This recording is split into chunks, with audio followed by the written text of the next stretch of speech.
Today is Wednesday, April 19th, and it is 7 o'clock. Call this meeting to order. Will you please join me for the Pledge of Allegiance? I pledge allegiance to the flag of the United States of America and to the republic for which it stands, one nation, under God, indivisible, with liberty and justice for all. Item 1.04, approval of the agenda. I'd like to have a motion with the amendment that we move 601 up to just after the Celebrate Excellence, and a amendment that 608 is removed for special consideration. May I have a motion? Second. I'll make a motion. You make a motion. So Yeah. I'll second. All in favor? Aye. Aye. Item passes 5-0. Item 2.01, approval modification of minutes from the April 5th, 2023 Governing Board meeting. May I have a motion? So moved. Second. All in favor? Aye. Item passes 5-0. Item 2.02, approval modification of minutes from the April 5th, 2023 executive session. May I have a motion? So moved. Second. Moved by Ms. Trejo and seconded by Ms. Ewers. All in favor? Aye. Aye. Item passes 5-0. Item 301, Dr. Driscoll. Good evening, Madam President, members of the board. I'd like to share some slides about our Celebrate Excellence. The East Valley Council for Exceptional Children Awards will take place on Monday, May 1st at 4:30 p.m. at Aprende Middle School. This event will highlight special education educators, leaders, and advocates, as well as students with disabilities who have experienced success and reached milestones this year. We have several TD3 winners who will be celebrated at this event. The awards will also have a special guest performance by Fuller Elementary second grade student Gavin Hillman. Gavin was born completely blind and reads and writes Braille. He is also an incredible drummer and has been playing drums since he was 3. Thank you to Wendy, and I want to say I'm saying it, Socha. It wasn't on my phonetically. Resource teacher at Fuller Elementary, who is the current president of the East Valley CEC and will be emceeing the event. The Tempe Elementary 2023 East Valley CEC winners are, in the Exceptional Students Award category, Abby Perez from Curry Elementary, 3rd grader, Alexa Gingerich, Fees Prep 6th grader. In the Administrator Award, Julie Barton, Assistant Director of Student Support. In the General Education Teacher Award category, Danielle Sullivan, Curry 1st grade teacher. In the SPED Teacher Award category, Marla Nasant, Rover Elementary Skills teacher. And in the Collaborative Team Award category, from Connolly Middle School, we have Casey Ritter, Yara Bermudez, and Kelly Ford. And lastly, in the Peer Award category, we have Arbiana Biasco, Connolly Middle School 8th grader.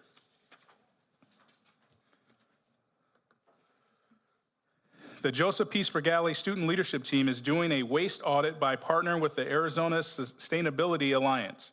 They have had 2 meetings so far. The first was to learn about sustainability and the types of waste that schools contribute to landfills. Students decided to tackle cafeteria waste for this project. The second meeting was to collect data. The students emptied 3 cafeteria garbage cans onto a tarp outside and categorized and counted the types of waste. They're going to use this information to develop a plan to reduce waste from the cafeteria. Great jobs for Cali Hawks. Mark your calendars for these upcoming appreciation dates.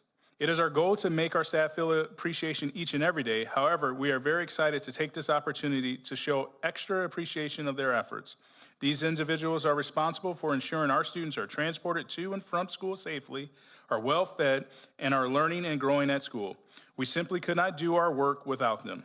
School Bus Driver Appreciation Day will be Tuesday, April 25th. School Lunch Hero Day will be Friday, May 5th. And Teacher Appreciation Week will take place Monday, May 8th through Friday, May 12th. And that concludes my Celebrate Excellence for this evening. Thank you very much, Dr. Driscoll. Moving on to 601, since we had an amended agenda. May I have a motion for items 601 to 607?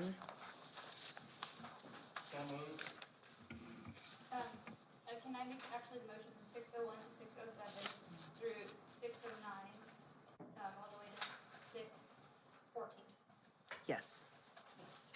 May I have a second on that? Second. All in favor? Aye. Aye, item passes 5-0. Now, item 608, which is the go ahead. Madam President, approval of this item.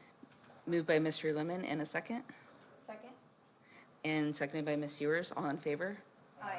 Aye, item passes sorry. And I'm abstaining due to, I sit on the board, so it's a conflict of interest. Item passes 4-0 with one abstention. And then Mr. Mangini. All right, thank you, Madam President. Madam President, members of the board, Dr. Driscoll, I'd like to highlight an individual that you approved on the personnel summary tonight. Tonight, you approved Ms. Rosa Berrieza to the position of Director of Academic and Instructional Programs, and I'd like to share a little bit about her background. Rosa earned a bachelor's degree in elementary education from Arizona State University and a master's in educational leadership from Northern Arizona University. Rosa brings an extensive background in education, serving as an elementary school teacher, K-8 instructional coach, principal, and most recently as a director of curriculum and instruction in the Alhambra Elementary School District. Those who know Rosa best have shared that she has exceptional leadership skills, leading staff through adversity and change. She is respected by her colleagues and passionate about developing others and implementing and sustaining strong, stable, effective, and efficient systems. She's excited to be part of the Tempe Elementary School District and is ready to utilize her strengths in making our district a better place. Congratulations to Rosa.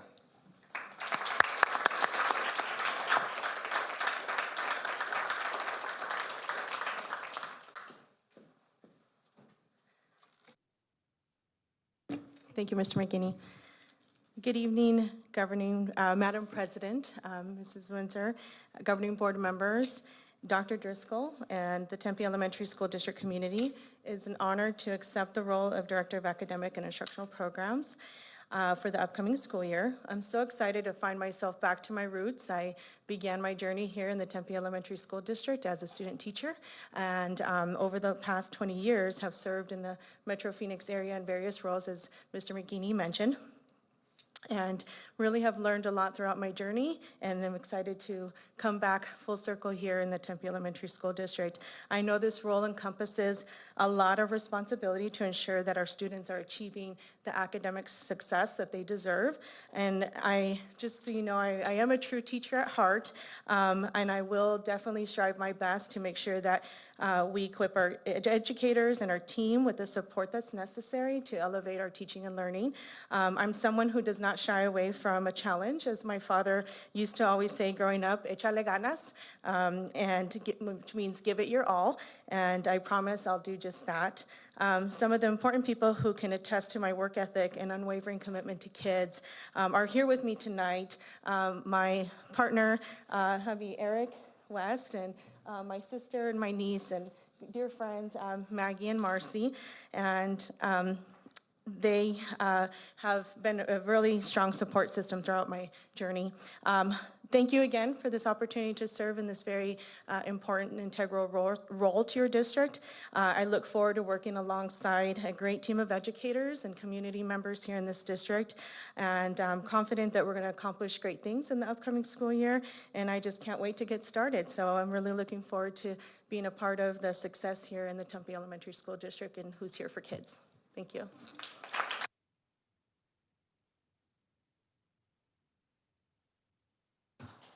Nice to have you on board, Rosa. Item 4.01, we're into presentation, so Dr. Brandy Burton, come on up.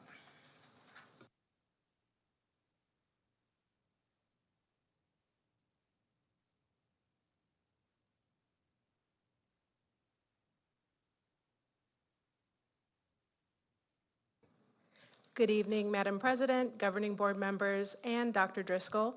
I appreciate you giving me the time this evening to review with you the accountability model that's coming up as we close out the assessment season for spring of 2023. So essentially, I want to kind of give you the big picture overview of our state's accountability model. There are 4 categories. Those categories are percentage of students proficient on state assessment, longitudinal growth measures, year over year, student to student, English language proficiency and growth on our state AZELA assessment, and then finally we have indicators of acceleration and readiness. Here's another view of those 4 categories. You'll see a 5th indicator, and that is the bonus opportunity for schools and ultimately LEAs to earn some additional points towards their total score. And you can see within each indicator the components that comprise those indicators. Some highlights that I want to point out. For proficiency, AASA and our alternate assessment are both included in that proficiency calculation. For growth, we are looking only at AASA, ELA, and math. For English language, we're talking about proficiency on AZELA, but also growth year over year on AZELA, and then acceleration and readiness measures. You may notice the acronym FAE.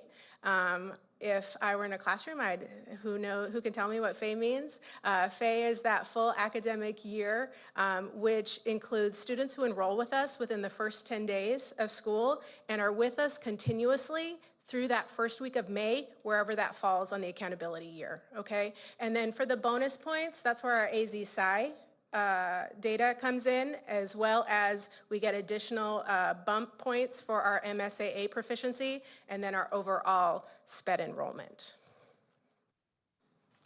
Here is another view of those 4 categories, and there you can see the weights very clearly. I do want to point out that for each of these weights, if a campus does not have the minimum end count of 10 students, they will not be eligible for a particular measure. The category in which we see this happen the most often is with our English language learners. There are some campuses that don't have that minimum end count, and so those campuses, that category is not included. And so while this is a 100-point scale, those campuses, they drop down to a 90-point scale, okay? There's 2 ways that the state can calculate proficiency for campuses. Essentially, I'm gonna just show you specifically what those 2 ways are. I do wanna say that the category is capped at 30 points. So while schools can earn more than 30 points, they will only receive 30 points. Also, any tests that are invalidated, unfortunately, due to test irregularities in test administration by adults or some situation with students, those are not included. And the state does give the school credit for the highest method of proficiency demonstrated, which is beneficial. So the first of the 2 models is the stability model, and essentially what this does is that this gives campuses and the LEA credit for students who are with us longer. And as you can see, we've got 3 different kinds of FAE, students who have 3 years of full academic year enrollment, 2 years of full academic, and 1 year. And I do want to call your attention to my transposed number of 0.3. That should be 30. The next method that is possible for schools to earn their proficiency points are just the straightforward year over year. And so essentially what happens here is that all students, regardless of 3, 2, or 1 years of full academic year presence on a campus, are weighted equally, and their current year performances are weighted accordingly. So you can see that students who fall into the minimally proficient category, we earn 0 points for those kiddos. Partially proficient, that's 0.6 of a point. Proficient students are 1, and highly proficient students are 1.3 each. And so obviously you can see that there is a high reward or incentive for highly proficient and proficient students in these models. The final component of proficiency is this number. This is a really important number for us in relation to state testing. It's 95% tested. And essentially, the state statute is that if a student is enrolled in one of our public institutions, we are obligated to assess that student with our state assessment year over year. Schools and the LEA in total have to meet that 95% tested threshold. And ultimately, schools and LEAs who fail to do that, this can impact the letter grade that they ultimately receive. So for example, if School A Elementary were to earn the correct number of points in the model for an A, and the cut scores allow that in that accountability year, if they do not meet the percent tested, say they get, I'm gonna say it, 94.8%, they are not eligible for an A, they would be a B because they haven't met that threshold. So it's quite a big deal. The second category, and as you can see by the designation of 50%, the largest, or excuse me, heaviest weighted category in the model is growth. And essentially growth is really that measure of instructional effectiveness on a campus and in a school district. There are two types of growth. We have student growth percentiles that are essentially a student's progress from the previous year to the current year. These are done, and I'm not going to bore you by talking a lot about it, but with quintile regressions. And so it really is a measure of like performance student to like performance and the true measure of their progress in a calendar year. Obviously, a student cannot have growth if they don't have 2 consecutive years worth of data, okay? So that's all I'll say about that. So moving on, like I said, initially we have student growth percentiles, which are the actual growth each student who has 2 consecutive years demonstrates in an academic year. Again, this is the current year score with the scores of their likability peers. So for example, in the illustration, you can see there are 3 years worth of data on the screen. And I think it's 2018. Oh, it's so small, I can't see it. I think it's 2018. All those students started at that scale score there, and then you see how they all branch out into those different points. So that's the current year scores for those students. And essentially, with that regression, all of those students are placed on a bell curve, and so then we see what the percentile is. And so a student that has an SGP of 40 essentially performs better than 40% of their likability peers. So it's that actual growth measurement. The second component of growth are student growth targets. This is an important measure, especially because it has been waived for the last 3 years. Some of you may remember that initially when we moved in 2015 to the AZ Merit test, there was a company called AIR who produced this test. When the state renegotiated their contract, we went with a different company, and that required us to collect 3 years worth of data before we could reinstate this measurement. And so fiscal year 23 is the year, and so we anticipate this measure coming back. This describes the expected growth of a student, and essentially there are 2 growth targets, and that's it for every single student, regardless of where they start, and that's proficient and highly proficient, right? And basically what this demonstrates is, you know, the lower a student starts within the system, the farther they need to climb in order to get to one of those 2 goals. So the biggest thing that I want to point out to us and really kind of be prepared for is the potential impact for the reintroduction of these student growth percentiles. The reality is that the fiscal 2022 accountability scores were much higher than we had seen pre-pandemic. And so looking at 2019, just to give you some like actual numbers that are a little bit more tangible. What I did was I took those 2019 scores and I looked at about 7,500 ELA tests that were scored. Out of that, there were about 5,800 tests with growth. 3,700 of those students did not meet their targets, which is almost 64% or 2/3 of students that year. For mathematics, 7,900 tests were scored, just about 6,100 had growth, 4,100 did not meet those student growth percentiles. So we're looking at over 2/3, 67%. And I don't say this or call this out to be doomsday, but I do want us to recognize the potential for that reduction in those growth scores.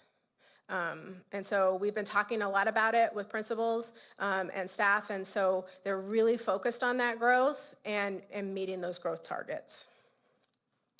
Just to give you a little bit of reference for the measures that we are currently looking at in the 22-23 school year, I did take the NWEA fall to winter scores and kind of did the same kind of modeling. And what you can see in those assessments for just grades 3 through 8 in ELA and mathematics, and of course we know that grades 1 and 2 also take these tests, but just for the state assessed grades, 6,600 assessments were scored, about 6,300 had growth, about 3,200 did not meet, so 57%. So fewer, that's a lower percentage of students. Similarly with the mathematics, even lower, 55% of students did not meet the growth targets. But I do have to say that while NWEA is phenomenal in terms of the growth data that it produces, this is not an apples to apples assessment comparison. ASA is a test that is standards-based and standards-aligned and weighted directly to grade level standards. NWEA is a computer adaptive test. It's responsive to the way a student performs and responds in the test, and so we have to be wary of that, okay? Kind of closing out the growth categories, these are also weighted because everything's weighted. Student growth percentiles are categorized into 3 components. We have low growth, 1 to 33 student growth percentiles, average 34 to 66, and then high growth, which is 67 to 99. Obviously, we want all of our students to fall into average and high growth, but looking at the weighted formula here, you can see even more why we want all of our students to fall into average and high growth. What you see in the table along the vertical axis, you've got the prior year performance level because that's the starting point for those measurements. So students who started in 2022 at highly proficient, if they fell into the low growth category for 2023, we would receive 0 points. And in fact, every student who falls into low growth, we receive 0 points. Looking at average growth, which is about a year's worth of growth, highly proficient students through minimally proficient each earn 1 point per student, but they really incentivize those high growth students, obviously. Highly proficient, still just a one point, proficient students 1.2, partially proficient students 1.8, and minimally proficient students 2 points. This is definitely congruent or corresponds with the growth targets being only 2 measures, proficient and highly proficient. And so we're really looking to accelerate that growth and make sure students fall into one of those 2 average or high growth categories. Turning to ELA proficiency and growth, again, this is regarding the AZELA assessment, that reassessment that happens in the spring. We have to have an N count of 10 students in order to be eligible. As I said earlier, 5% of this calculation is on proficiency, 5% is on growth. While all the other measures are 3 through 8, this in particular one is K8 because we're measuring all students who participate in AZELA. They do have to be full academic year students in order to be included, and must have 2 consecutive years in order to have growth, just as the other measures. Finally, we're turning to acceleration and readiness. This is 10%. Not all schools will be eligible for each metric. For example, on the grade 8 math performance, obviously our elementary schools, K-5, they're not gonna be eligible for that grade 8 math performance. By the same token, our middle schools aren't gonna be eligible for the reduction in grade 3 minimally proficient students. These are, the points available to earn are indicated in the table. Chronic absenteeism is another component that's kind of out there on its own. We do have to have, this is including only students grades 1 through 8. Kindergarten students are not included in this metric, but these are every student regardless of whether they are FAE or not. And that's really a misnomer. The other thing I want to say is that any student that is officially categorized as chronically ill is not included in this metric. And so campuses earn these points by reducing the percentage of chronic absenteeism year over year. Okay, and then subgroup improvement, and essentially subgroups, this is year over year proficiency improvement for subgroups. Racial, ethnic categories are all subgroups as long as the N count of 10 is met on a campus. Also, we have ELL and FEP students, special education students, students with parents in the military, homeless students, and also students in foster care that meet those categories. And then finally, and so there's a lot of points that are on the table, but for subgroup improvement, campuses can only earn 6 total points. And then finally, we have special education inclusion, and basically campuses earn these points by having a higher percentage of special education students participating in gen ed classrooms more than 80% of the time. Okay? Yes. Finally, we are looking at bonus points. So here's another special education highlighted opportunity. And this really benefits our campuses that have high special ed populations. Of course, we're only talking about full academic year students. So basically, bonus points are awarded based on the distance from the school's percentage of statewide average. So if the campus has a higher average than the state of special ed students, they are eligible for those points. Does that make sense? Am I saying it? So, and that's a rolling number, so every year it changes, okay? So for example, in fiscal year 2022, 80 at or above the 80 statewide average was 11.39%. Okay, and then finally, we've got science proficiency, and this includes the AZ-SCI as well as the science alternate assessment. To be eligible for these bonus points, they have to have met the 95% tested threshold, full academic year students grades 5 and 8, and the points are awarded based on the campuses or LEA's performance above the state average. So again, this is another rolling metric, and it really is dependent upon the performance of the field to earn those points. So just in conclusion, I want to highlight those changes. We've got that addition of the student growth targets this year for the first time in 3 years, which we're really going to be keeping an eye on. And another big one, we're looking for LEAs or school districts to receive letter grades for the first time since 2015, or actually it'll be 14, yeah. And that's all I have for you. If you have questions, I'm happy to answer them. Board members, any questions? Mr. Lemon? Thank you, Madam President. Regarding the targets, all the schools, all the districts have the same target for growth? There's only 2 targets, proficient or highly proficient. Okay. Yes, sir. Okay. Thank you. You're welcome. This is yours. Thank you for your presentation. How is the state average determined? Is that something that's done off our previous year's numbers, or do we get numbers in, we wait, then everyone's averaged after? So it's very Yes. up to date.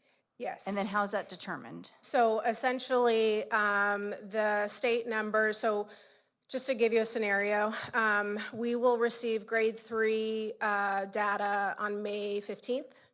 And then we will receive the remainder, and it's preliminary. We will receive the remainder of the 4 through 8 on June 6th or 8th. I can't remember exactly the date. From there, those numbers are preliminary. We go through a series of data corrections, so to ensure that the data is correct after it's been through AZEDS the first time.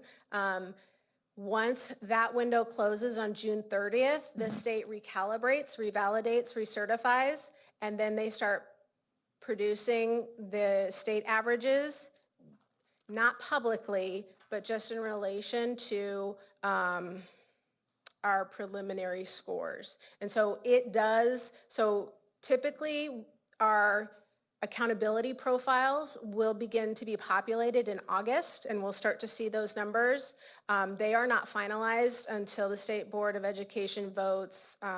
It's either the last week of September or the 1st of October, and then they're released after that. Okay. And so it does go through it's a a rigorous. process. I mean, it's not super transparent for us, but there is a process that happens through the AZEDS.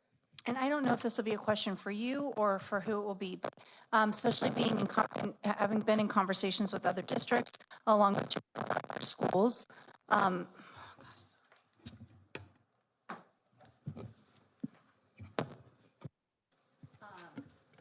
Hello, can you hear me now? I can.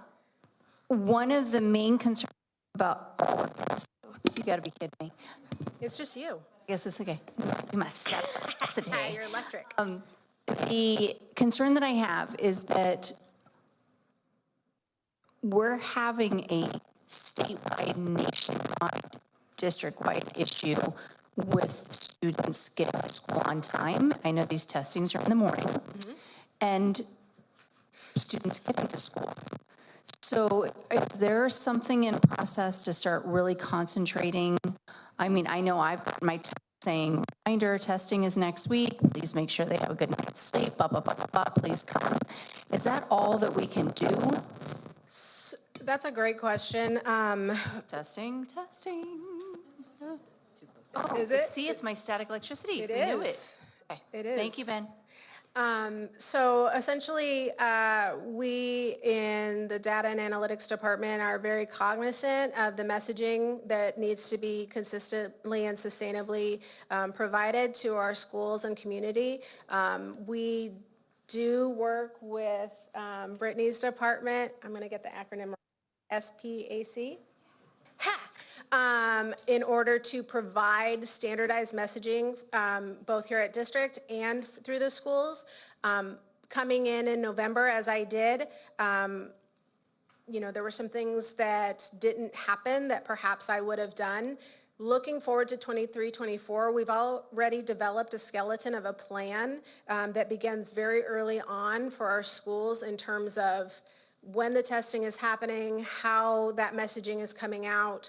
And so we will continue to work very closely with SPAC in order to ensure that that message is consistent and it is not, that it's happening more than just in the couple weeks or days before our campus is testing, because we really want our community members and our families to know when that's happening on our schools. The other thing that we're working on, and this is something that is very new for TD3, is considering some different options in terms of the way that we have administered or scheduled our testing so that we can, the reality is that, there are many students who struggle to coming to school on time, and so perhaps it's not the best idea to start state assessment first period. And so we're working through some of those, and we're really gonna work with Dr. Ux's department to communicate with principals about really being intentional about those schedules. So based on our current data right now that we have on a weekly basis, the 95% we are meeting it, Okay, thank you. Thanks so much. of course. Ms. Trejo. Thank you, Madam President, and thank you, Dr. Byrne, for your presentation. It was very helpful. Lots of, I know, changes coming.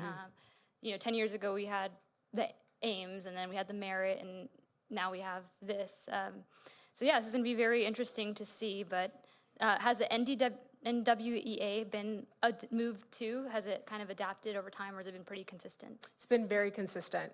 And it really, I have to say, it is the gold standard for the type of assessment it is and the growth that it produces.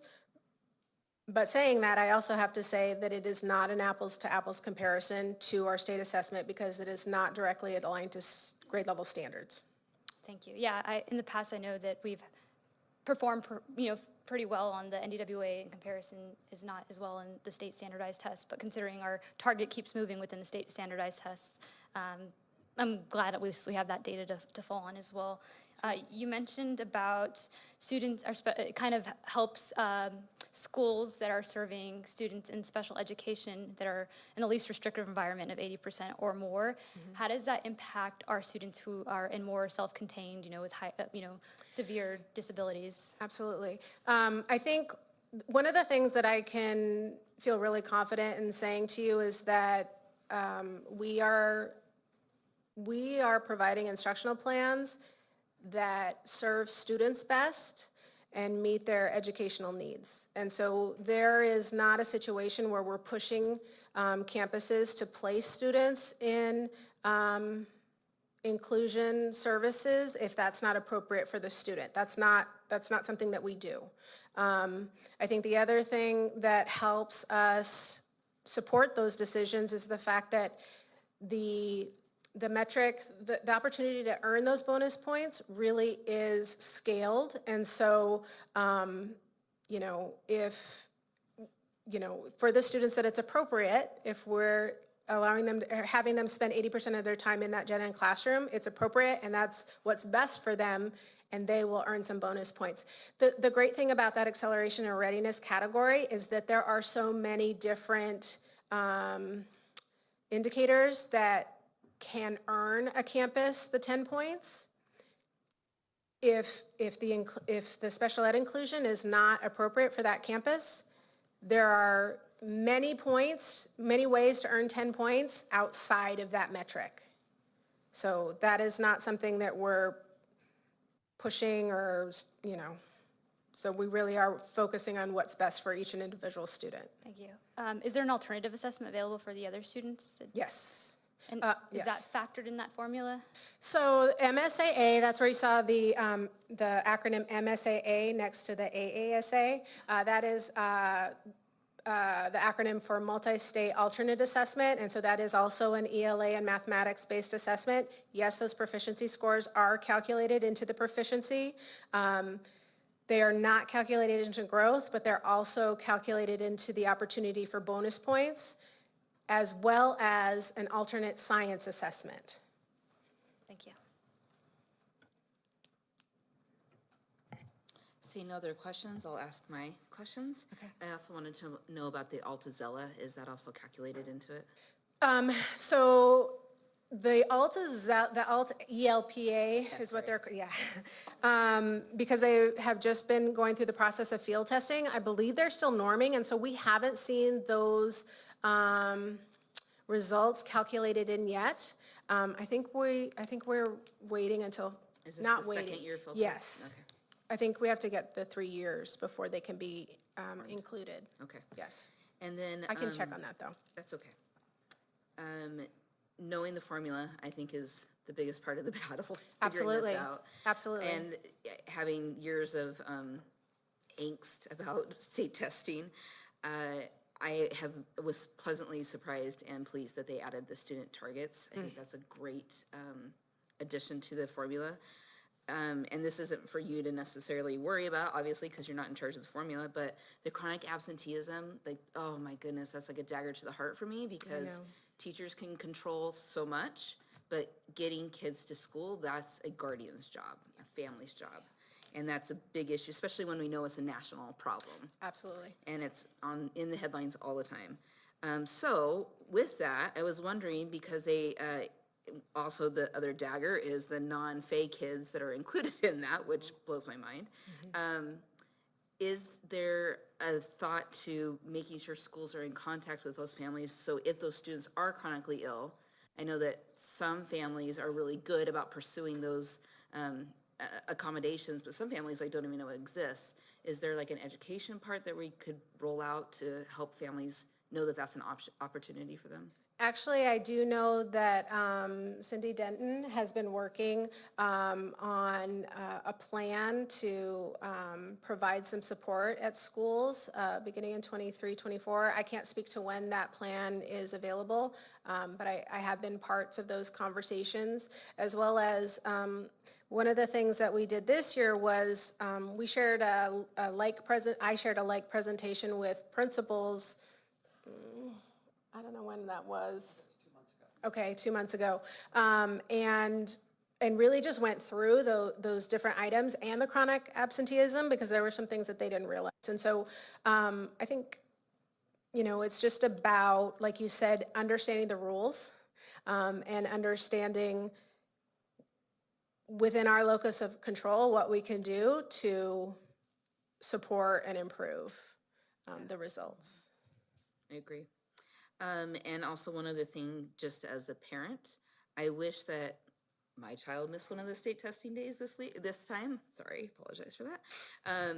But I would wish they would have notified me when the makeup days were, so that I could prep my kid and make sure that it happened. Because I asked, and they said, "Oh, we'll follow up with her." Okay. I'm like, "Well, she's 13, so let me know."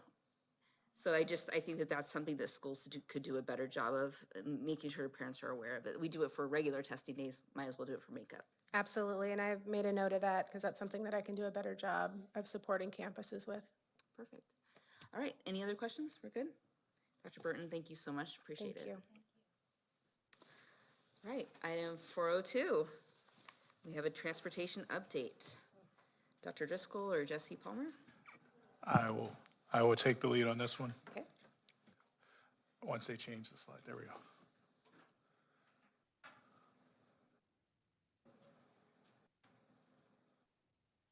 So I'll just start speaking as they're changing. So last year, I want to say February 2022, we had Jesse Palmer, our Director of Transportation, come to the board and share with you guys about some of the, I don't want to say issues, but some of the things we were facing in terms of our bus driver shortages. So people say there's a bus driver shortage. If you drive around communities, you see, at least in every community I've been in, that there's signs or buses parked on the sides of the road saying, "Hey, bus drivers needed."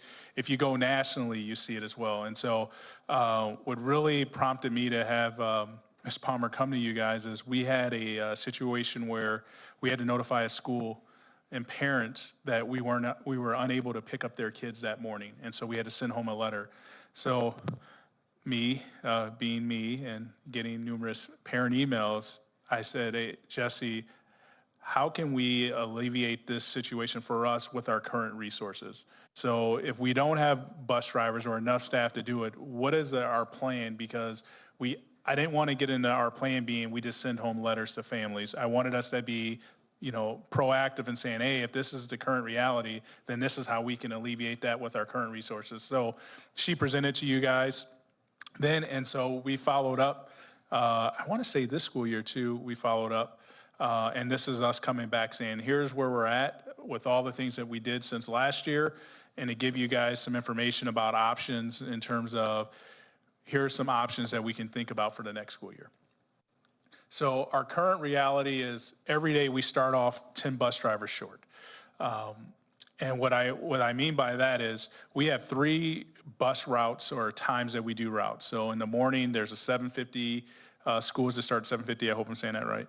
And then the middle schools are 8:20, and then we have elementaries that are at 9 o'clock. So think of that as 3 tiers of bus routes. So we have 10 bus drivers short, and where that comes in, if you drive that first tier, you cannot do that second tier. So if you think about it, we have 30-minute splits. And so if you're dropping off at schools, it's hard for that bus driver to do that second tier. They can do that third tier. That's where I believe the 10 bus drivers, we come short because we need those 10 bus drivers to do that second tier. And that first bus drivers can do the first and third tier. I could be making that up. Jesse's in the audience. And so she'll correct me if I'm making it up. In addition to that, we have 8 daily absences. So just like at schools with teacher absences and employee absences, it happens in our transportation department as well. That causes us to have to use 9 of our 10 office staff. So a lot of times, if you call our transportation department during that window from 6:50 to 9 o'clock, you're probably not going to get anybody because 9 of our 10 office staff are out driving buses with our director of transportation. I think it's bus 65. Bus 65. So if you're at Fees, because I was out there last week talking to parents, you will see her drive by. She actually blew the horn at us when we were walking out. So our director of transportation drives a bus, our assistant director, all our staff. So we're making the best of what our resources are, but that is one of the things that we deal with. Buses run late. So the past 2 weeks, I've been out to pretty much every school that would be impacted by any possible changes to our bus to have conversation with the community and the staff. Inevitably, anytime I went to a school that started, that was in the afternoon, I heard on the radio, bus such and such is late. And so I used that as my intro, like, well, as you know, we have buses that are late. And so one of the things that happens with that is, again, we have families that are expecting their kids to be home at a certain time, but due to our transportation bus driver shortages, we're not hitting those times. And part of it is that 30 minutes. So we have 30 minutes in between, am I saying that right? We have 30 minutes in between those tiers, and that's just not enough time for us to actually get through and have what the bus driver coverages that we have to get students there. So we're pretty much, I don't want to say this out loud, but yeah, we're pretty much late for our late schools pretty regularly. If not, it is the norm. And so then the last one is buses can't transport efficiently. So if you were on YouTube streaming, the million folks that were on YouTube, there weren't really a million, but you saw me give this presentation, and if you're at the schools, I went to the schools as well. And so I said there's options, and I will say this to everybody who's listening, there's really no good option. There are pros and cons to each option, but whatever option that is chosen, there's gonna be people who like it and people who don't. And so out of all the people we talked to, comment cards, there were people pro the option and people not for it, and they all have particular reasons why they were. So our option one would be we do nothing. We keep our current bell times, buses the exact same, and the pros of that is there's no change to our current school bell time schedule. There's less likelihood of enrollment being affected, there's less likelihood of losing staff due to school bell times, and it does not affect established before and after school care time. So one of the big things we heard from families and staff was we picked this school because of the time it starts. So we like having a late start elementary at 9 o'clock because it worked for our work schedule, it worked for our before and after school schedule. And for staff members, they said the same thing. It worked for us because they have kids, and some of those kids go to our schools, but some of their kids go to other schools in other districts, so it worked for them. The con of that is we would continue to have late bus routes. We'll have more tardies and absences. And if we continue to lose bus drivers, those letters going home saying, A, we were unable to pick up your kid, or A, we were unable to drop off your kid, that will become more of a regular, I can't even speak. That would become more common than it is. We have less access to our director of transportation and our chief safety officer because they're driving buses. And so, one of my big cons to this is that we currently aren't doing what we're saying we're gonna do, and that's pick up our kids at a certain time and drop them off. So if we keep with the no change, that is the biggest thing. We currently aren't, and we will have to write more letters, which could be fine, but that is just the reality that we would face. Option two is what Ms. Palmer presented, and that would be to move 3 elementary schools. So these bell time adjustments are only for schools that receive transportation. So there are certain schools in our district that do not have buses that transport their kids. One is Broadmoor, one is Ward. And you say, why didn't you do that? Well, if this is truly about transportation, none of those schools actually utilize our transportation to get to school.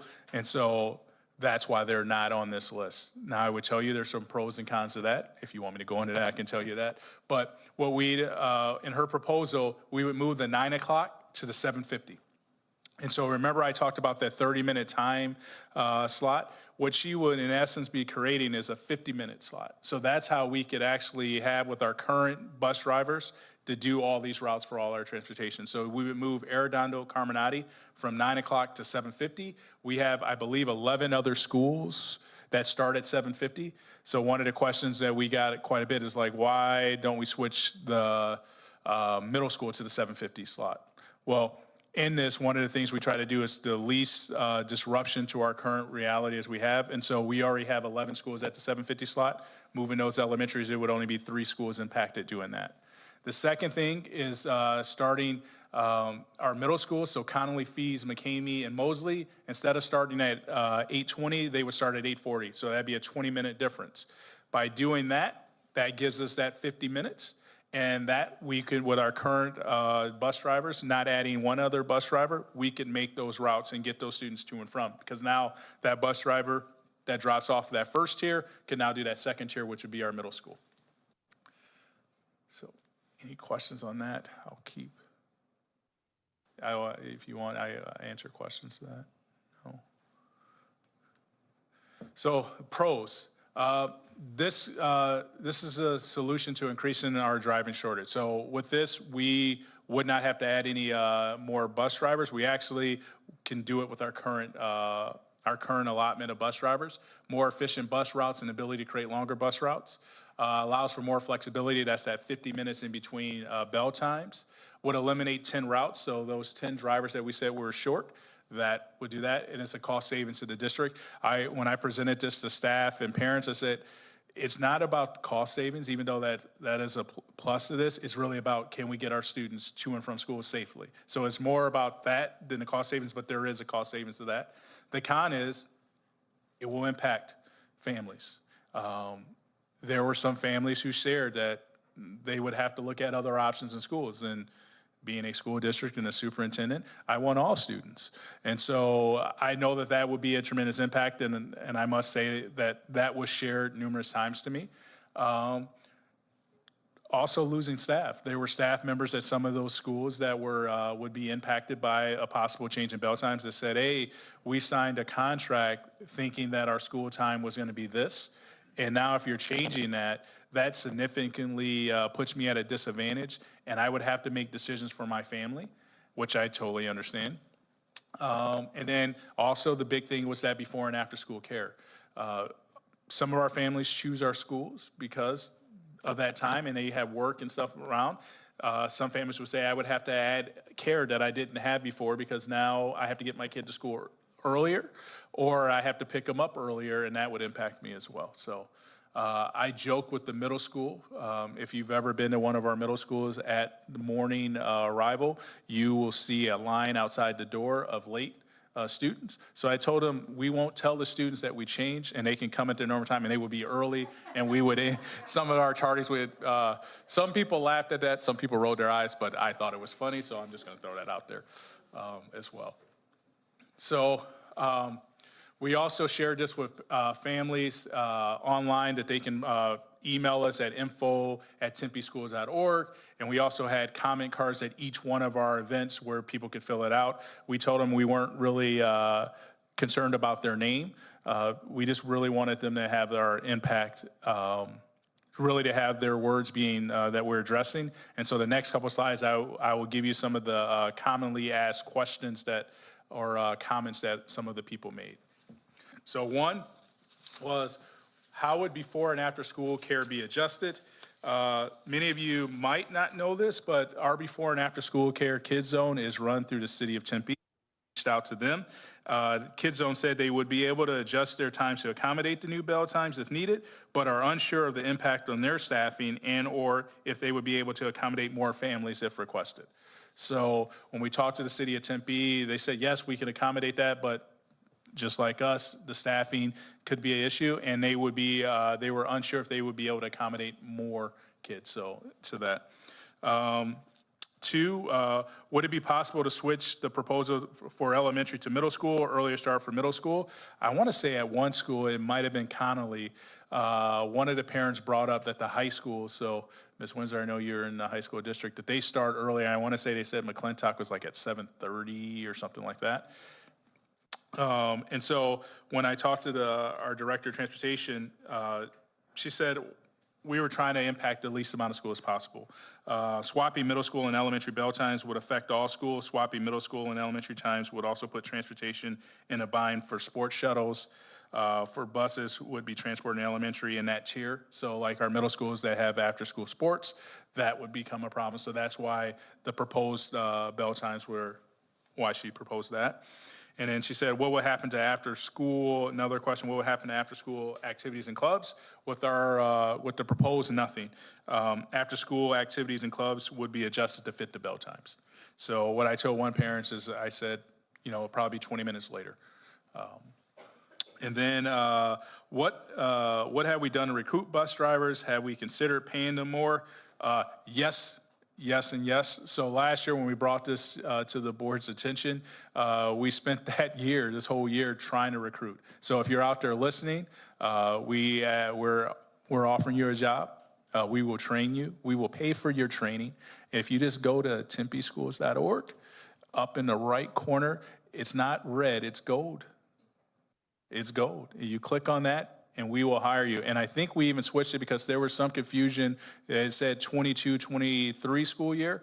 Hey, we're still hiring for this year, and we're also hiring for next year. So if you want a job this year, we can accommodate that. And if you want a job for next year, we can accommodate that. And we're very flexible. We can work around your hours as long as they're during our school day times. So we can't do midnight hours. We don't have that availability. But during the school day, yes, we can accommodate those hours. And so we've done job fairs.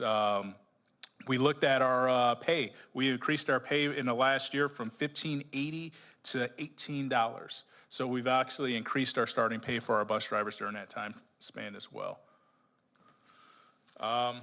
One of the big questions was, how are we addressing student behaviors? Our transportation department conducts student management training for all transportation employees.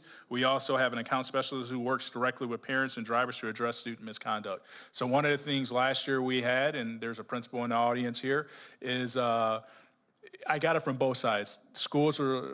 Principals were, I don't want to say frustrated, but upset or about the amount of bus referrals and them doing it, feeling like, well, it happened on the bus and I really wasn't there, but I'm the disciplinary and given the consequence. And then bus drivers were upset because they're like, the schools aren't taking this serious enough. So last year we switched that, and our transportation department handles all our bus referrals. And so the bus driver gets off the bus, gives it to a person in transport, and then our person in transportation calls the parent, and they do that. And so the schools don't do it, but the convenience and service that both the department gets, our bus drivers, and our schools, I think has been beneficial. I haven't heard any complaints on that, but we do address that. How will staff hours be affected? There will be no hours gained or lost because it's just a flex of time. No bus driver would lose hours. And I believe, and Jesse, tell me if I'm wrong, do our bus drivers bid for extra hours, like for like field trips and stuff like that, or they sign up for it? So there's that ability too for bus drivers to do that. When and how would you notify people of the change? Well, it's all depending on what the governing board decides to do. If there's no change, we probably would send out a communication saying no change. If there is a change, then we would send out communications to all the parties affected. But as we started to think about that, we have schools that we did not reach out to. That will have fifth graders that will be going to middle schools. And so we would have to communicate with our whole district just because they could be impacted as well. So that would be pretty much once the decision's made either way, we would communicate out to our families in our community. Will field trips be impacted? Field trips will not be impacted. Field trips will still be accommodated between the 9:15 a.m. to 1:30 p.m. I shared a story at one school as we had and it was the same school that we sent home in a letter last year. This year we had a field trip and we had students come out ready to go on a field trip. And like 10 minutes later, they were out there like, where's the buses? and we had to cancel that field trip because we had no transportation, no drivers to do that. I think eventually they did go on that field trip at a later date. They're nodding their head, yes. But on that date, I did get an email from a couple parents about them not going, and I want to say it was kindergartners going to the zoo. I could be making that up, but I think it was. And then had we looked at partner with the city to help, this was, we're fortunate enough in the city of Tempe, we have, and I want to say it's Orbit. And so we've reached out to them as well, but unfortunately, city buses don't operate the routes according to school bell schedules. Certification by DPS and school bus endorsement on your Class B CDL are few items that are required to transport students.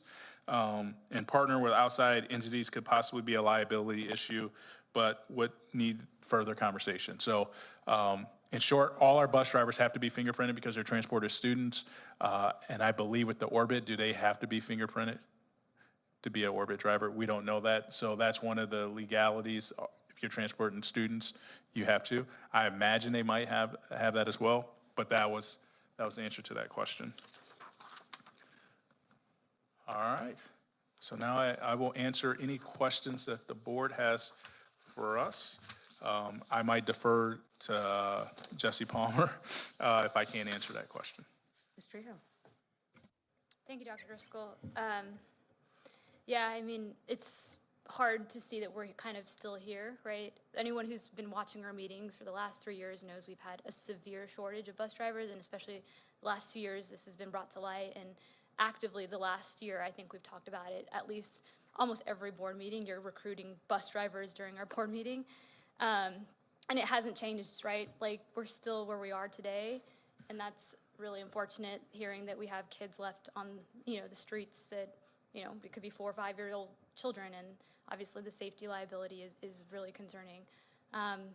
With that said, it's also concerning that with the time changes, like, that will impact a lot of families, and hearing that we may not have the staff capacity to provide those before and after school care that our families, kind of rely on is also concerning. And I know, I don't know if there's anything else we can do with any additional funding if we decide to pursue that option for having some type of additional supplemental after school or before school care.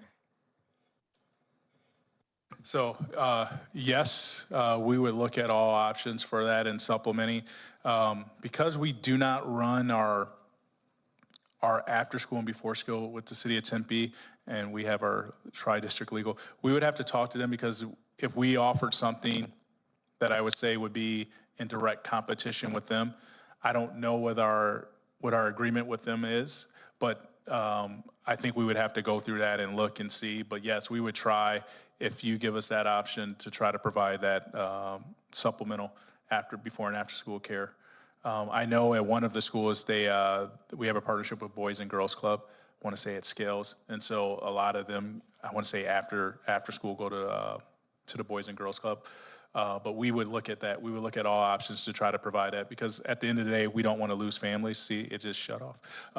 We don't want to lose any families, and so we would try to give as many options as we possibly could to accommodate that. Because that was one of the, I would say probably number one, was the before and after school care, and then just the cost.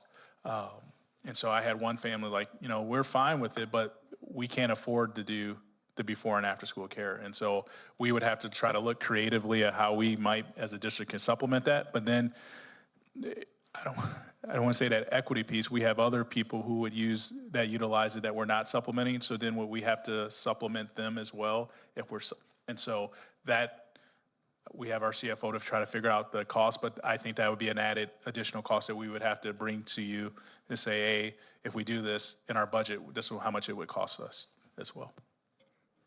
Thank you, Dr. Driscoll. And I think I know where Ms. Palmer's, I hear you pleading, I feel for you. Thank you for driving our kids safely to school. Dr. Driscoll, I don't want to put you on the spot, but what would you recommend for this action? Don't put me on the spot.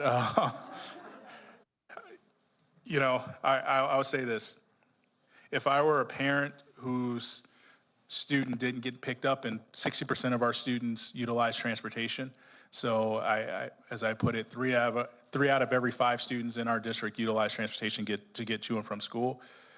I would want us to make a decision that we could ensure that our kids could be picked up safely. But I'm also the superintendent and worried about our enrollment. And so I fear that we would lose enrollment as well. But if you're asking me to like pigeonhole, I would recommend that we would do the proposed bell time change, because then I could say that we could accurately get students to and from school safely.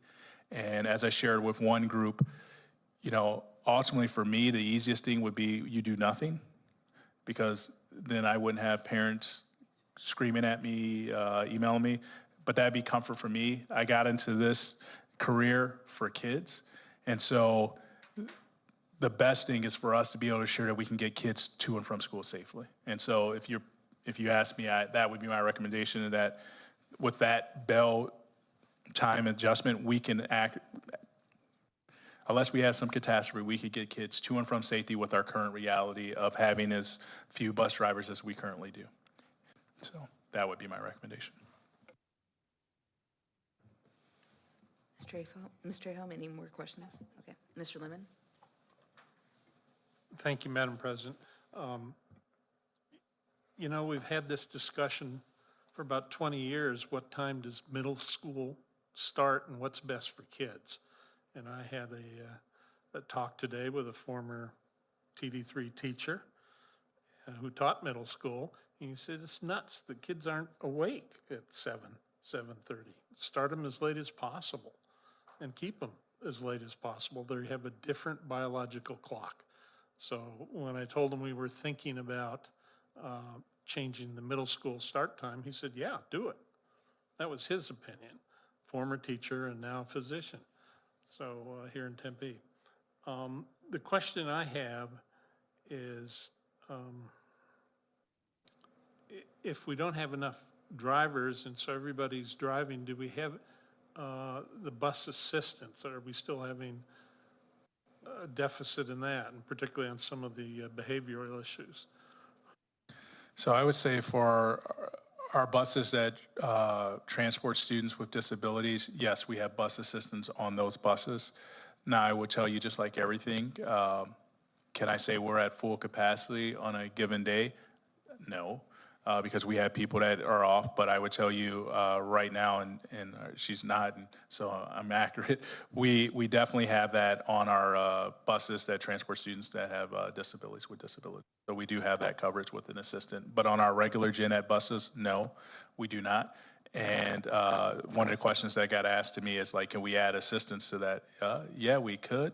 But we would have to budget that in our budget to do. And we would need room for them to sit, because right now we're packing our buses pretty full to get students to and from school because we're short on bus drivers as well. I hope I said that correct. Okay. So.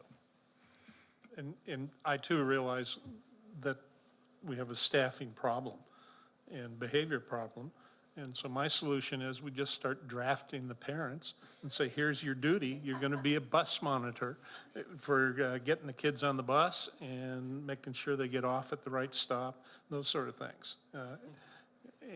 And you know, not all these, although we transport 60%, because the streets are major streets and it's difficult to cross them.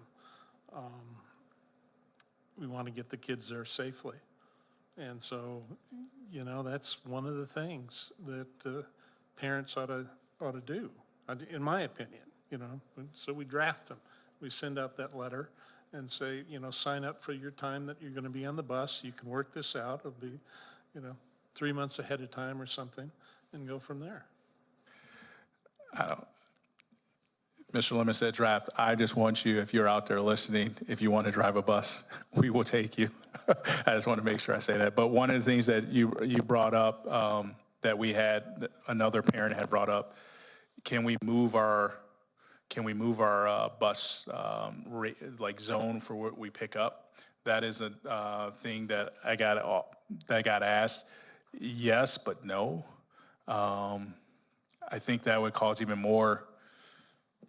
When I talk about safety of kids, I don't know if I want our kids walking to school and some in crossing major roads. I last year walked to every school from our district office, and there are certain areas where I would say there's no way that I would feel comfortable with students having to make that walk unsupervised in some of our neighborhoods as well, just because of the busyness of the streets.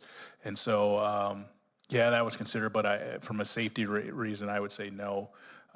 We want to keep our kids safe. But yes, if you're a parent, you don't have to get drafted. You can just select to sign up with us. We will take you. And while I'm on that, if we got 10 bus drivers to come up and sign up, then we would say, hey, we don't need to make this recommendation. So that was one of the questions that we got asked a lot is like, what if you gained from this, if you gained people to come and drive buses? If we had enough bus drivers, that 10, we would not change anything. We would just go back to business as usual. This recommendation is based on our current reality that we still haven't got that 10. And I would say from last year, we actually lost more bus drivers. So if you look at the presentation we did in February 2022, that number has actually changed. We're actually have fewer bus drivers than we did when we gave that presentation. And I think historically, Dr. Driscoll, we looked at how do we attract more drivers, and I think we increase their hours and increase the benefits that they're available, and that's one of the things we could do. And so I guess my question is, how many are full-time and how many are part-time?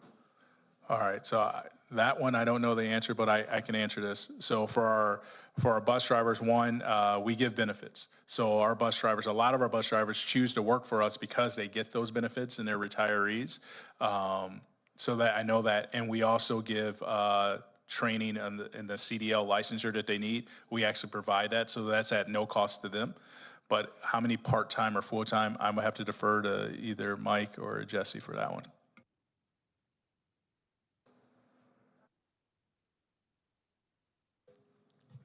Hello. Wow, I get to speak tonight. How exciting.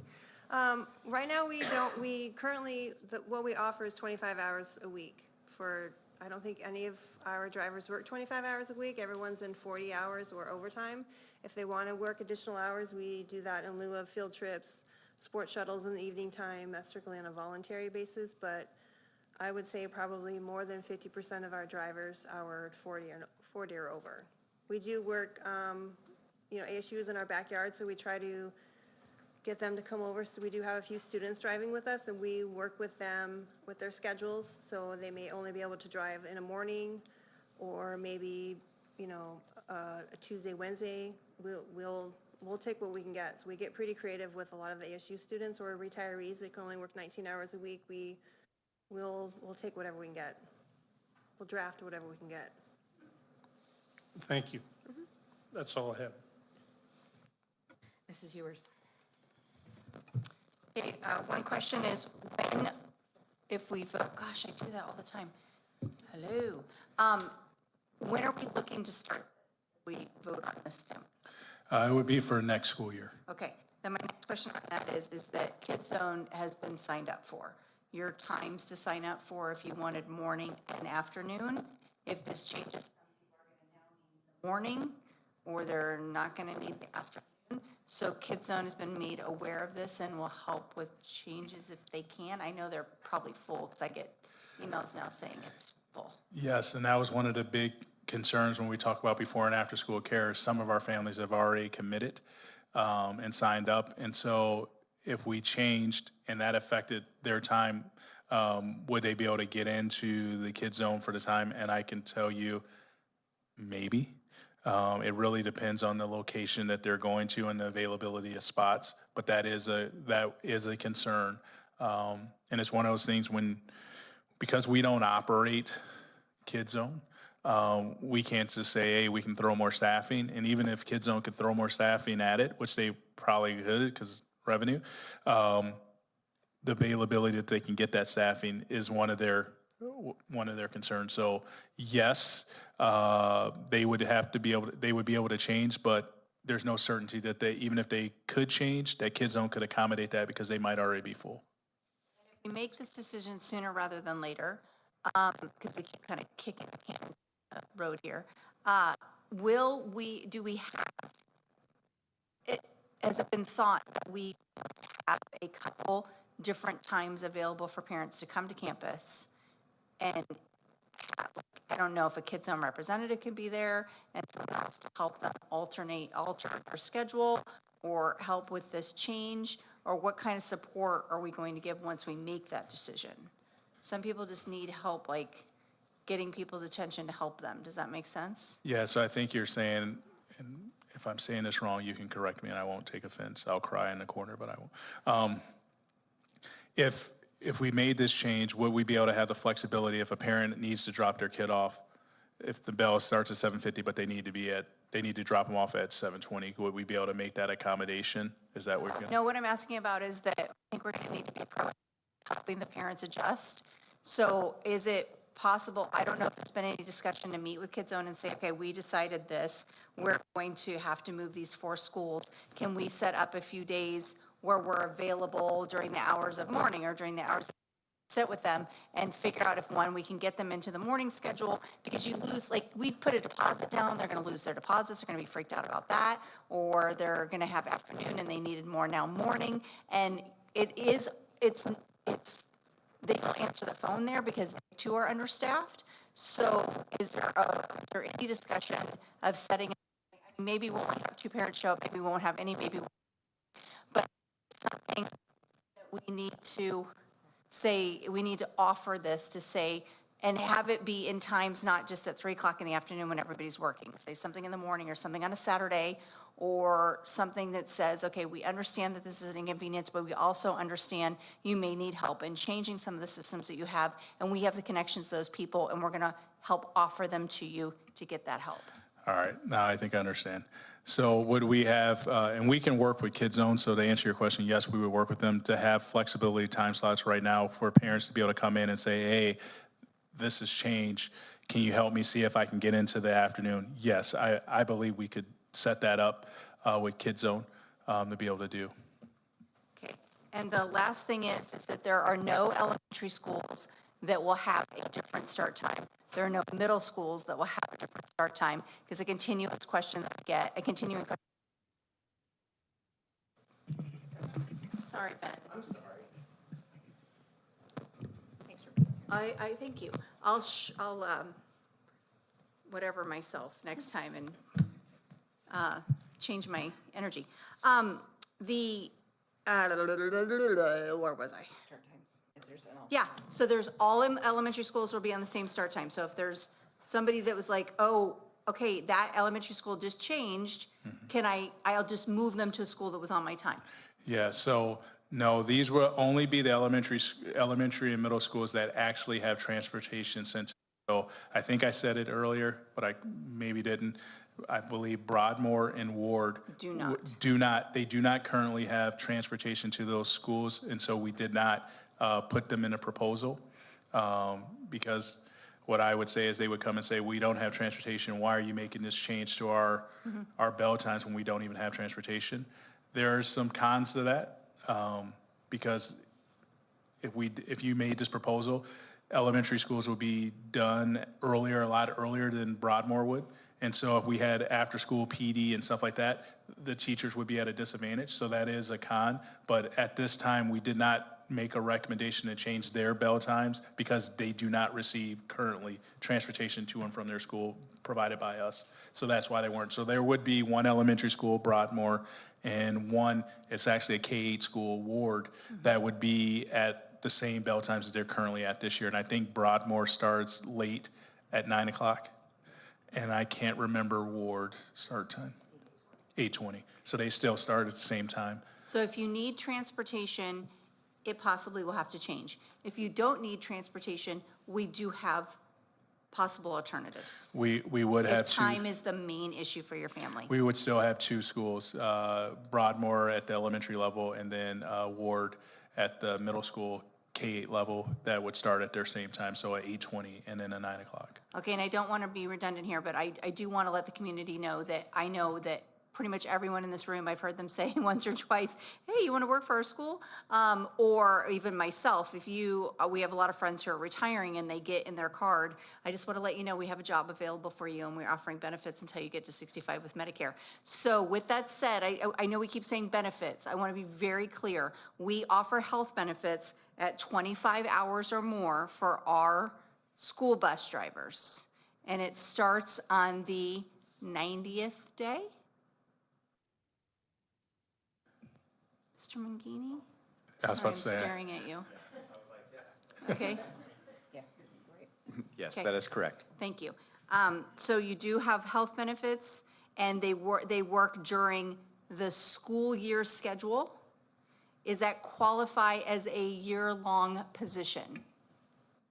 It qualifies for a school year calendar, our school calendar year. What I also would say is that we also have bus drivers that drive during our breaks because we have students that go to schools that we're required to transport them that don't go to TD3. So even though we're on break, we transport students to other schools throughout the Maricopa County that are on.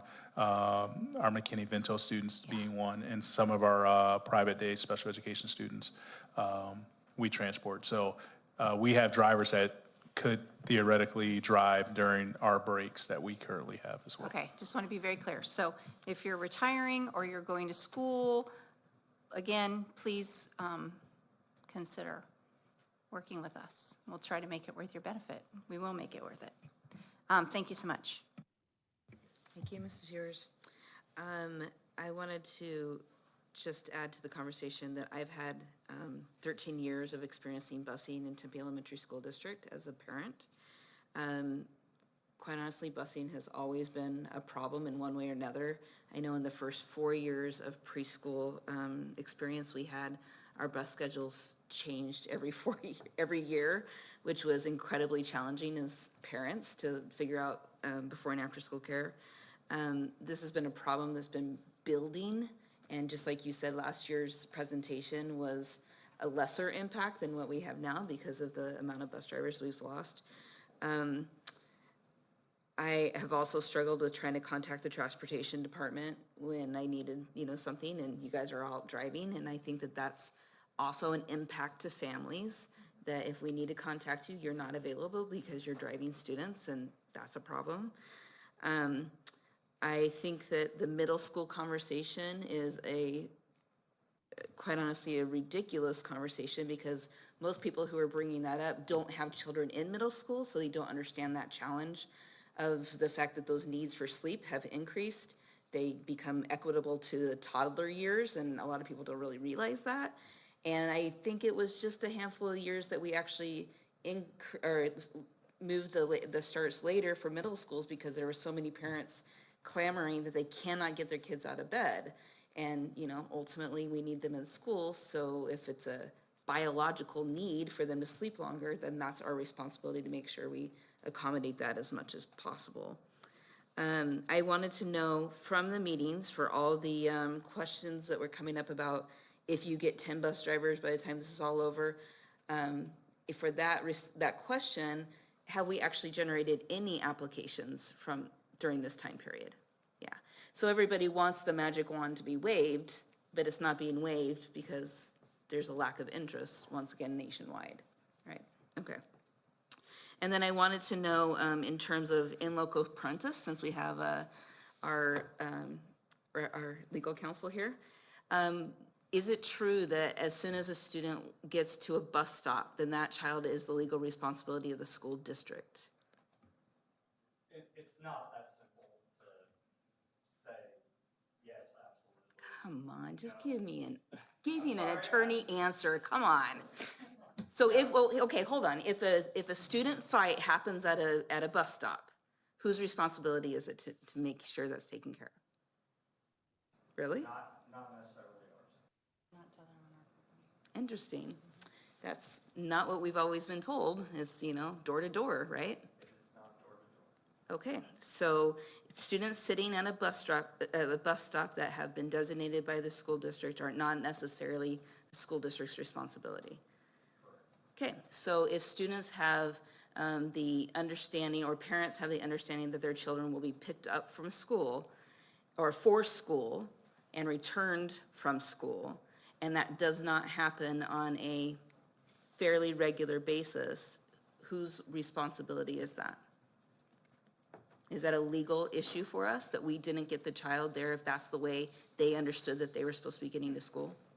In a timely basis or just at all? Sure, either.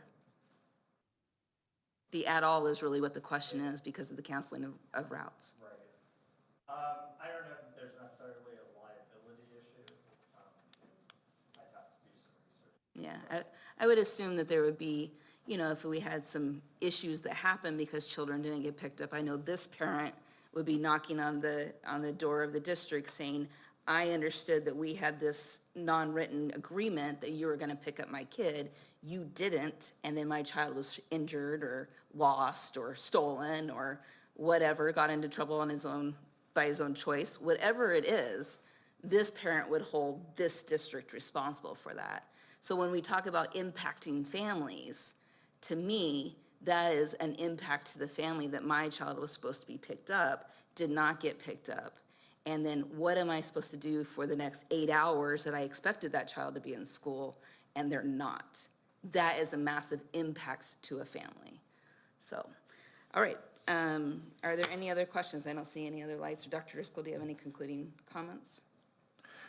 No, you guys did very well. But I will say, if you're listening and you want to drive a bus, www.tempeschools.org, up in the right corner, I want to say it's gold, not red, employee, click on that. If it says 2022, 2023, we also accept for the 23-24 school year as well. All right, thank you, Dr. Driscoll. Item 5.01, open call to the public. And we have 2 cards, so we're going to play our video. Persons wishing to address the board must fill out the request to address the board card and submit it to the board's executive coordinator prior to the start of the board meeting. Per Governing Board Policy BEDH, Public Participation at Board Meetings, the Governing Board President shall set a time limit on the length of the comment period. For items on the agenda, individuals will be called upon when the item is introduced.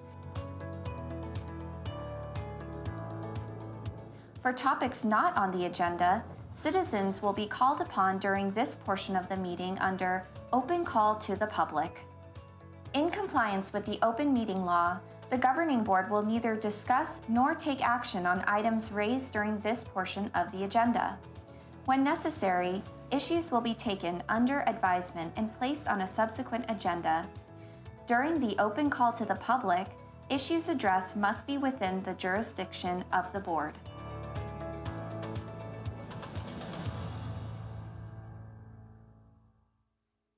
Okay, we have 2 blue cards tonight, and the first one we're going to call up is Sam Windsor.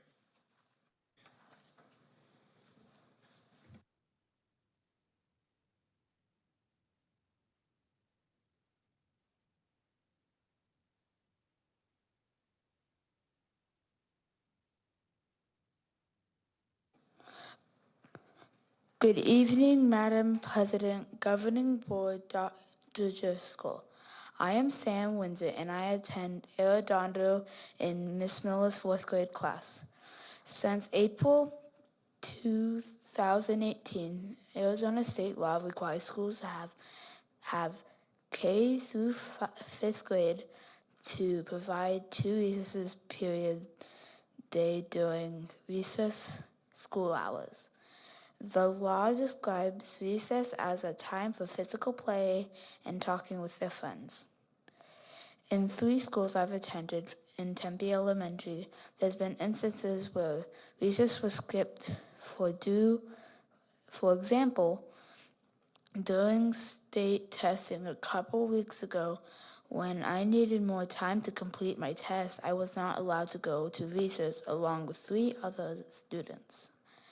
Studies show that an ideal work rhythm as 15 minutes of work followed by a 17-minute break. If students are supposed to do their best on state tests and NWA, then they should take regular breaks and recess. Should be guaranteed for all students in all schools. I have since learned that long breaks are not allowed during state testing. If the state has rules that don't work together we are supposed to tell the government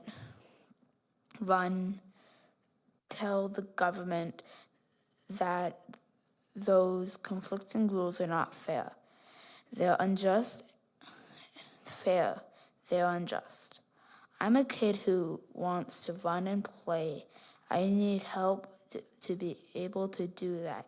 Even when we're testing, can you help protect students' rights? Thank you.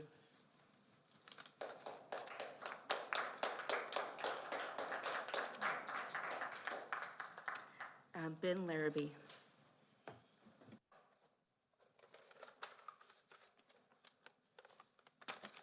Howdy, y'all. My name is Ben.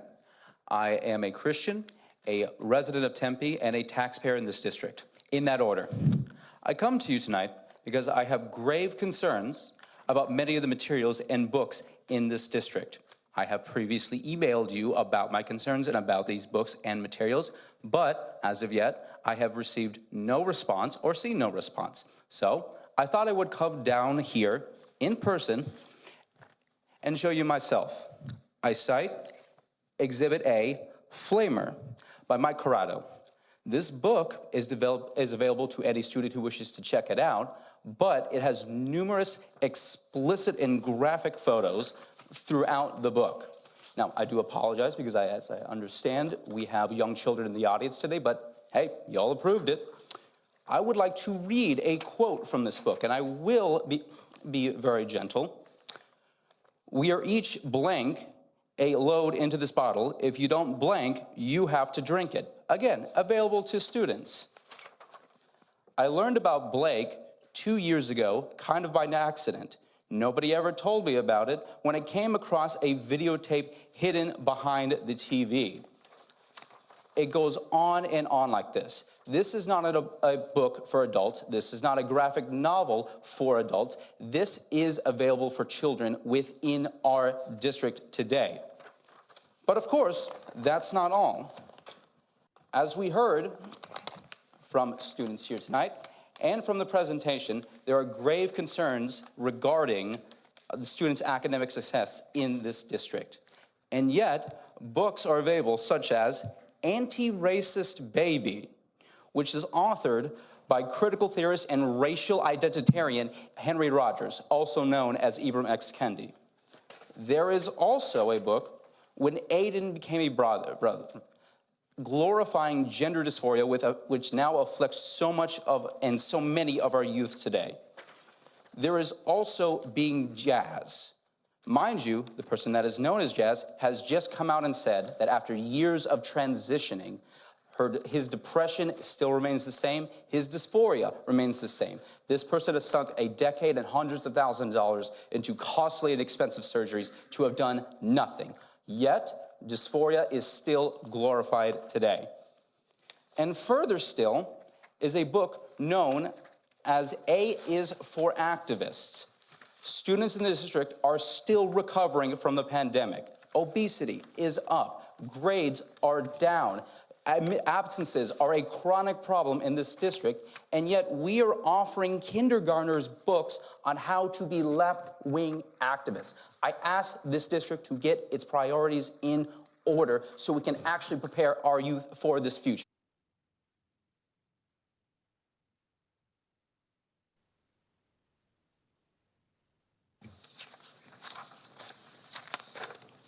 Item 7.01, discussion, consideration, and possible approval of a schedule of governing board meetings for the 23-24 school year.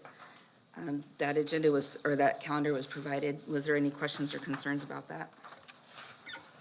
No, I'll make a motion to approve. Okay. And a second? Second. Moved by Ms. Trejo and seconded by Mr. Lemon. All in favor? Aye. Aye. Item passes 5-0.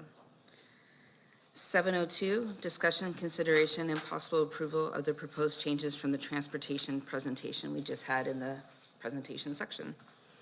Any further discussion, or may I have a motion?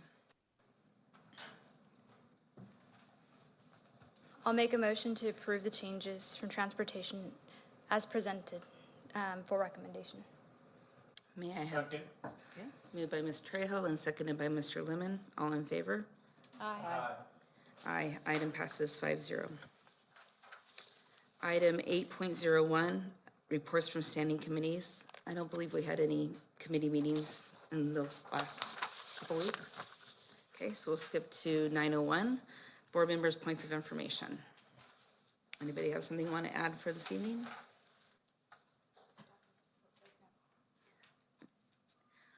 Oh, Mr. Lemon. Thank you, Madam President. I had the great honor and privilege of attending the Fees Night at the Cafe. I was for the second seating, and it was guitar music or string music, both electric guitars and acoustical guitars. And there were even some student-authored songs that they played or pieces that they played. And I was impressed. And so were the two teachers I was sitting with at our table. And they'll be working for our district next year. They're student teachers right now, and they're in that program. So I was very pleased with it. So thank you to the folks at Fees. All right, seeing no other lights, item 1001, announcements and upcoming events. The City of Tempe Courage Awards reception and recognition will be at the Tempe City Council meeting on Thursday, April 20th, beginning at 5:30 p.m. within the council's chambers at City Hall. The Thai Foundation fundraiser will be held on Friday, April 28th from 5 p.m. to 8 p.m. at the Tempe History Museum. There will be a special governing board meeting on Wednesday, May 3rd at 5:30 p.m. in the Media Center at Fees College Preparatory Middle School. The Tempe Elementary School District Retirement Reception will be held on Wednesday, May 3rd at 6 p.m. at Fees College Preparatory Middle School. There will be an Agenda Committee meeting on Wednesday, May 10th at 11:30 a.m., and the next regularly scheduled Governing Board meeting will be Wednesday, May 17th at 7 p.m. here in the Karen Arredondo Governing Board meeting. Item 11.01, meeting adjournment. May I have a motion? So moved. Sorry. Second. Oh, wait, not yet. Oh, I apologize. You guys have item 12.01 that you would have to do first before you could adjourn the meeting. So we can't adjourn the meeting because we have to because we gotta go. enter executive session for the. And then we can back. And you'll have to come back and then adjourn. Okay. Item 12.01, motion to hold executive session. May I have a motion? So moved. Second. Moved by Ms. Trejo and seconded by Mrs. Ewers. All in favor? Aye. Aye. Item passes 5-0. We'll now adjourn to executive session.